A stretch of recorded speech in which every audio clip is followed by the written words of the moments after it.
Chapter 29. Then Jacob hurried on, finally arriving in the land of the east. He saw a well in the distance. 3 flocks of sheep and goats lay in an open field beside it, waiting to be watered. But a heavy stone covered the mouth of the well.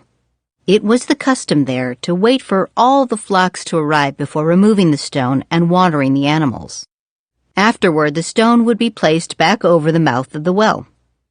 Jacob went over to the shepherds and asked, "Where are you from, my friends?" "We are from Haran," they answered. "Do you know a man there named Laban, the grandson of Nahor?" he asked. "Yes, we do," they replied. "Is he doing well?" Jacob asked. "Yes, he's well," they answered. "Look, here comes his daughter Rachel with the flock now." Jacob said, "Look, it's still broad daylight, too early to round up the animals. Why don't you water the sheep and goats so they can get back out to pasture?" "We can't water the animals until all the flocks have arrived," they replied. Then the shepherds moved the stone from the mouth of the well, and we water all the sheep and goats. Jacob was still talking with them when Rachel arrived with her father's flock, for she was a shepherd.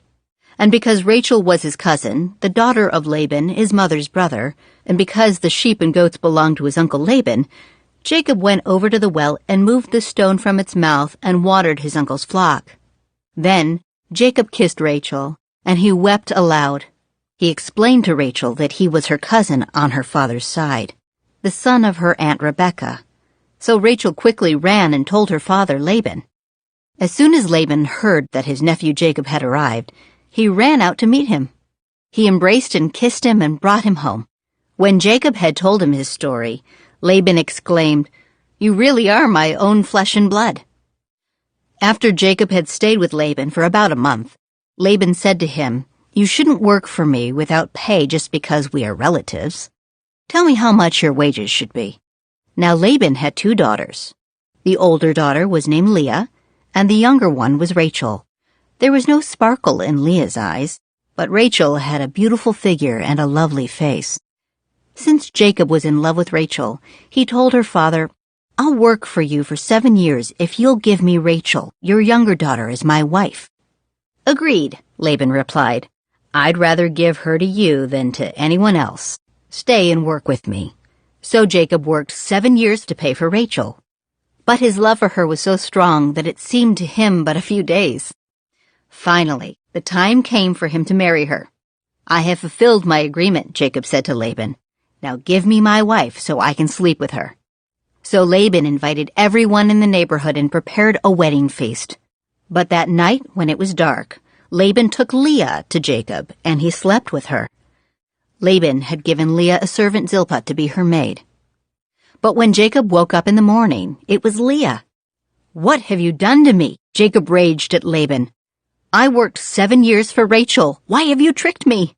"It's not our custom here to marry off a younger daughter ahead of the firstborn," Laban replied. "But wait until the bridal week is over. Then we'll give you Rachel too, provided you promise to work another 7 years for me." So Jacob agreed to work 7 more years. A week after Jacob had married Leah, Laban gave him Rachel too. Laban gave Rachel a servant, Bilhah, to be her maid. So Jacob slept with Rachel too, and he loved her much more than Leah. He then stayed and worked for Laban the additional 7 years.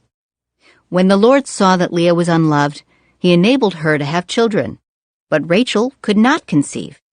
So Leah became pregnant and gave birth to a son. She named him Reuben, for she said, "The Lord has noticed my misery, and now my husband will love me." She soon became pregnant again and gave birth to another son. She named him Simeon, for she said, "The Lord heard that I was unloved and has given me another son." Then she became pregnant a 3rd time and gave birth to another son. He was named Levi, for she said, "Surely this time my husband will feel affection for me since I have given him 3 sons." Once again, Leah became pregnant and gave birth to another son. She named him Judah, for she said, "Now I will praise the Lord." And then she stopped having children.